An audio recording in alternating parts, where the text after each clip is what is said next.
Get ready for the dictation in 3, 2, 1, start. The locusts in western part add a new dimension to other disasters facing India.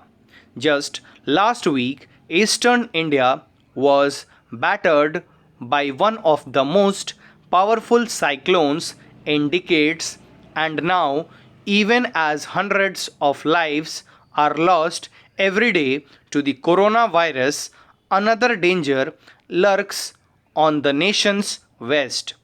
A burgeoning locust swarm in Rajasthan, Gujarat, and even parts of Madhya Pradesh threatens to amplify into an agrarian disaster.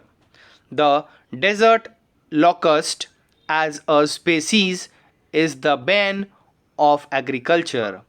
Monitoring and tackling periodic outbreaks of the marauding insects are among the objectives of the Locust Warning Organization under bracket LWO in Jodhpur. There were 13 locust upsurges from 1964 to 1997, and after 2010 there was no large scale breeding reported.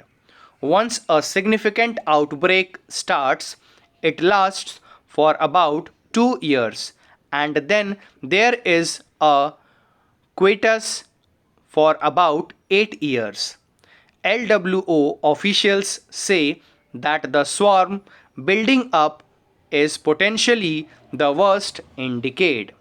It is a testimony to its devastating potential that an arcane piece of legislation, the East Punjab Agricultural Pests, Diseases and Noxious Weeds Act 1949, has a provision whereby a district collector can call upon any male person not below the age of 14 years resident in the district to render all possible assistance, and there is potential imprisonment for failure to abide by the law.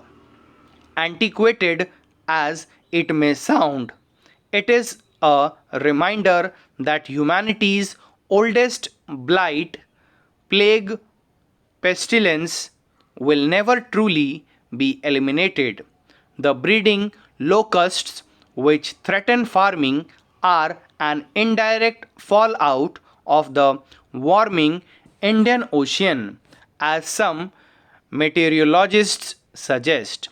Last year, there were fears that the monsoon may fall short because of an El Nino or warming of the equatorial Pacific. However, there was an extreme flip. By July, it was evident that a positive Indian Ocean dipole or relatively higher temperature in the western Indian Ocean was in the works. This led to record breaking rainfall in India, then a cause for cheer as well as in eastern Africa. But moist African desert participated locust breeding and favorable rain breeding winds aided their transport towards India. On the other hand, coronavirus quarantines meant that routine coordination activities involving India, Pakistan, and Afghanistan regarding spraying pesticides were halted. While it is some comfort that there is now limited standing crop in India, forecasts are for good rains in Rajasthan and paradoxically conducive conditions for locust breeding during the sowing season.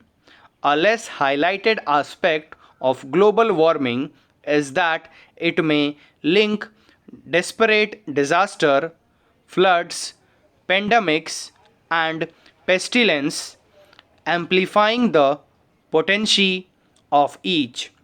Improved science and technology is only making it clearer that man's follies transcend borders. This make it necessary to abandon any territorial blame game and focus on policies that will ensure an equitable, sustainable future. Stop. Thank you.